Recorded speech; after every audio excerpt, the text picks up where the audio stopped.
आज आपण आहोत लासूर स्टेशन या ठिकाणी. आपण या ठिकाणी बघत आहात 7.5 कोटीचं बसस्थानक या ठिकाणी तयार होत आहे.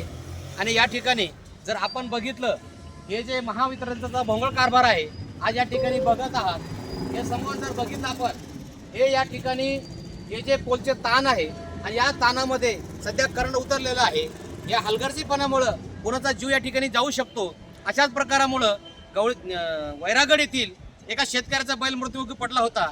तो शेतकरी सुद्धा गंभीर जखमी झाला होता. काल वाडगाव येथे सुद्धा एक बैल दगावलेला आहे, शेतकरी जखमी झालेला आहे. आणि आपण जर बघितलं या ठिकाणी आज वायरमन या ठिकाणी आलेले आहे, त्यांचा जीव धोक्यात घालून ते काम या ठिकाणी करत आहे. परंतु आज जरी हे काम करत असले, कुठल्याही प्रकारचे सेफ्टी यांच्याकडे नाही, या ठिकाणचे हेल्मेट नाही, कुठलाही यांच्याकडे शूज नाही, बूट नाही आणि जीवाशी खेळण्याचं काम महावितरण या ठिकाणी करत आहे. पाठीमागं खुलताबादमध्ये या ठिकाणी झिरो वायरमनचा त्या ठिकाणी काल शॉक लागून मृत्यू झाला होता. परंतु महावितरणच्या भोंगळ कारभाराचा पुन्हा एक प्रकार आज लासूर स्टेशन या ठिकाणी उघड झालेला आहे. हा जो ताण आहे, हे बसस्थानक आहे, या बसस्थानकामध्ये अनेक बस येतात जातात या ठिकाणी.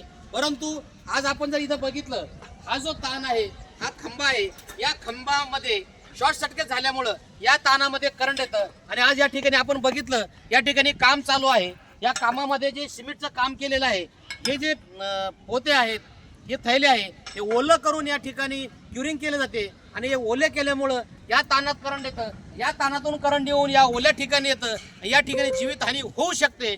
परंतु महावितरणनं या ठिकाणी कुठल्याही प्रकारच्या सुविधा या ठिकाणी दिलेल्या नाही.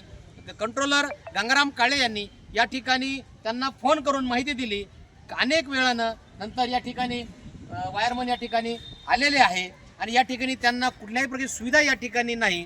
पुन्हा हे महावितरण अनेकांचा बळी घेणार का, याकडे सर्वांचे लक्ष लागलेले आहे. मी आप्पासाहेब अंधारे, जिल्हा प्रतिनिधी छत्रपती संभाजीनगर, औरंगाबाद.